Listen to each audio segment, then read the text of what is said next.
जय जगन्नाथ चलतु जाना वृष राशि मान अक्टोबर मास किपर तो वृष राशि व्यक्ति मान किपर यही मास विस्तार रूपे जाना तो विभिन्न दृष्टिकोण ग्रहर स्थिति विश्लेषण करवा। तो यही वीडियो आपंकर जन्म राशि चंद्र राशि और आपण लग्न द्वारा देखिपारे। तो आपण कौन शेष उपाय करेंगे यही वीडियो शेष जाना। तो चलतु वीडियो को स्टार्ट करवा। तो व्यक्तित्व दृष्टिकोण विचार कले यही मास वृषभ राशि माने कौन से स्टाइलिश हीरो समान रे जी स्थित किंतु आकर्षक रहिबा। आपण एही मासरे सबुबले कार्यरत रहिबे हेले धैर्य मध्य रखिबे, अवसरर लाभ उठाइबे और एही मास अत्यंत बड़ सफलता प्राप्त करिबे। तो राशि स्वामी शुक्रदेव प्रथम सप्ताह रे सुखद स्थान रे विराजमान रहिबे और 9 तारीख रे से तांकर पंचम स्थान रे प्रवेश करिवे, जहा पई एही मास आपण मानकर ओ एही समयर सदुपयोग करंतु।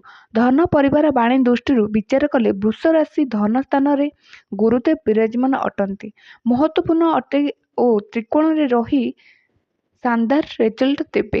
आपणक धनेश बुधदेव मासर आरंभ रे त्रिकोण स्थान रे विराजमान अटंती और तुला राशि को जीवे। यहा पई एही मास आर्थिक सुधार रहिबो, अचानक लाभ देखा जिवो और परिवार रे आपणक स्नेह श्रद्धा बढ़िबो और अटकी कार्य करिवे और धन संबंधी कौन सी डील आपणक क्रैक होई पारे।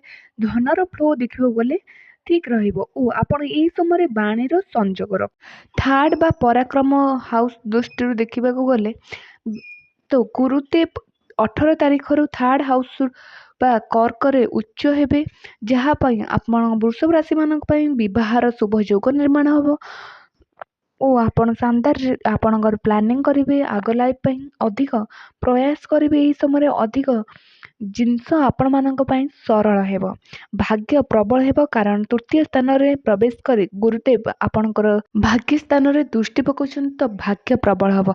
एठारे तृतीय स्थान रे जेहेतु गुरुदेव प्रवेश करिवे तो आपण अत्यंत तो परिश्रमी अटंदी, किंतु एही समय आपणका आलस्य दूर हेबो। आपणकर एही मासरे आपण 2 गुणा परिश्रम करिवे तो शानदार रिजल्ट प्राप्त हो। एबे फोर्थ हाउस बा वस्तु वाहन सुख शांति दृष्टि देखा विचार करने गले वृष राशि मान शुभ कहुई पारे।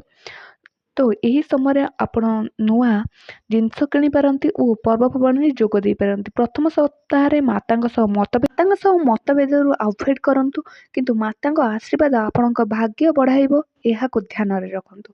एवं चलते जानवे शिक्षा स्वास्थ्य और प्रणय। वृषभ राशि मान विद्यार्थी मान अत्यंत शुभ कहुई। पंचमी विराजमान अटंती और यहाँ पर 6 हाउस बुध शुक्र राशि रे प्रवेश करेंगे तो शानदार रिजल्ट रोचे और लव रिलेशन कभी खुशी कभी गम भली समय रहिबो।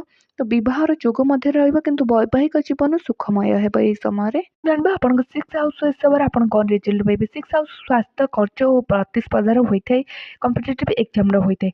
तो आपन स्वास्थ्य विशेष ध्यान रखबे। एसिडिटी पेट संबंधी कौन से डिजीज होई पारे, गर्मी बढ़िबो एही समय रे। तो खर्च नापी विचार करंतु नहीं। यही सप्ताह आपणकर बजेट प्लानिंग बिगिड़ी पारे, तो एक्स्ट्रा खर्च रु बंचतु यही समय। तो यही समय आपण शत्रु फायदा उठेबा चेष्टा करेंगे, हेले आवश्यक पड़े आपण तीव्र जवाब देवाक दिंतु, ताहले आपणक पई भल रहिबो।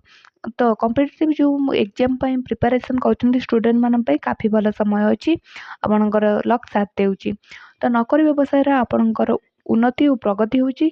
ज्येष्ठ नागरिक माने स्वास्थ्य विशेष ध्यान रखंतु और आपणकर एही समय मानसिक आनंद मिलिबो और मित्रंग सह भेट हेबो। एही समय जे द्वारा कि आपण बहुत खुशी अनुभव करबे। भाग्य और शुभ संकेत दृष्टि गुरु उच्च होई दृष्टि पकाइबे, आपण भाग्य वृद्धि करेंगे और लाभ स्थान में दृष्टि देवे। तो राशि स्वामी त्रिकोण को जी केन्द्र रही राज्य क्रिएट करेंगे, जहाद्वारा कि आपको शानदार रिजल्ट मिलूँ। तो 11 हाउस दृष्टि लाभ स्थान में शनि अच्छा मार्गी अच्छा कौन सी रिजल्ट देवे नहीं। ये शनि केवल 10th रिजल्ट दौरान 10th हाउस रिजल्ट दौरान, किंतु 11 हाउस शनिदेव पक्री है आप लक्ष्य करेंगे कि जुलाई 13 रु आपणकर टिके इनकम कमी, इनकम रे बाधा आसी, किंतु शनिदेव नवेम्बर मास ही मार्गी होगा जाउछंती, पुणी थे आपन को लाभ देवे। तो कर्म दृष्टि क्षेत्र में बाधा आसीपे राहु पाई, तो किंतु आपन को सफलता मिलिबो। धैर्य सह काम करंतु